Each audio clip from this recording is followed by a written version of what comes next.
ಸಾಮಾನ್ಯವಾಗಿ ಪ್ರವಾಹದಲ್ಲಿ ಮನೆಯ ವಸ್ತುಗಳು ಕೊಚ್ಚಿಕೊಂಡು ಹೋಗೋದನ್ನು ಗಮನಿಸಿರ್ತೀವಿ. ಆದರೆ ಈ ಒಂದು ಪ್ರವಾಹದಲ್ಲಿ ಕೊಚ್ಚಿ ಹೋಗಿದ್ದು 12 ಕೋಟಿ ಮೌಲ್ಯದ ಚಿನ್ನ. ಕೊಚ್ಚಿ ಹೋದ ಚಿನ್ನಾಭರಣಕ್ಕಾಗಿ ಮುಗಿಬಿದ್ದ ಜನ. ಪ್ರವಾಹ ಒಂದಾಯಿತು. ಆ ಪ್ರವಾಹದಲ್ಲಿ 12 ಕೋಟಿ ಮೌಲ್ಯದ ಚಿನ್ನ ಕೊಚ್ಚಿಕೊಂಡು ಹೋಗಿದೆ. ಆ ಕೊಚ್ಚಿ ಹೋದ ಚಿನ್ನಾಭರಣಕ್ಕಾಗಿ ಜನ ಮುಗಿಬಿದ್ದಿದ್ದಾರೆ.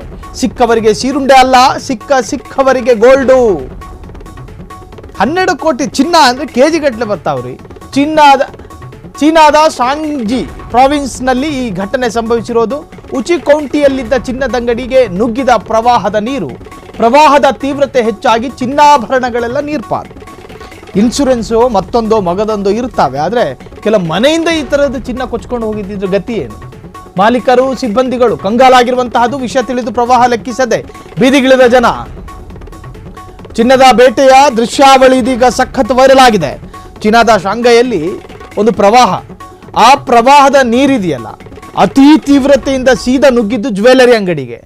ಆ ಜ್ಯುವೆಲರಿ ಅಂಗಡಿಯಲ್ಲಿದ್ದಂತಹ ಅಳಿದುಳಿದ ಕೂಡಿಟ್ಟ ಲಾಕರ್ನಲ್ಲಿ ಇಟ್ಟಿದ್ದ, ಆಮೇಲೆ ಗಿರಿವಿ ಇಟ್ಟಿದ್ದ ಎಲ್ಲ ಚಿನ್ನ ನೀರಲ್ಲಿ ಕೊಚ್ಕೊಂಡು ಬಂದಿದೆ.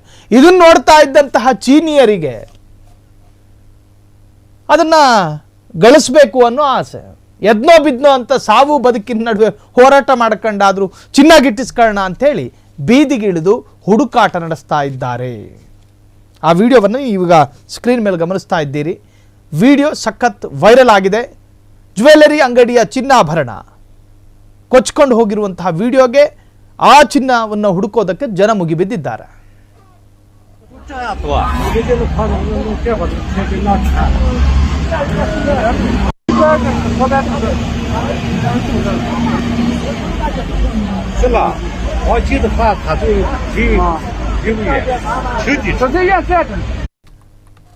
ಕ್ಷಣ ಕ್ಷಣದ ಸುದ್ದಿಗಳಿಗಾಗಿ ಫ್ರೀಡಂ ಟಿವಿ ಸಬ್ಸ್ಕ್ರೈಬ್ ಮಾಡಿ, ಲೈಕ್ ಮಾಡಿ ಹಾಗೂ ಫಾಲೋ ಮಾಡಿ. ಹೊಸ ಸುದ್ದಿಗಳ ನೋಟಿಫಿಕೇಶನ್ಗಾಗಿ ಬೆಲ್ ಐಕಾನ್ ಮೇಲೆ ಕ್ಲಿಕ್ ಮಾಡಿ.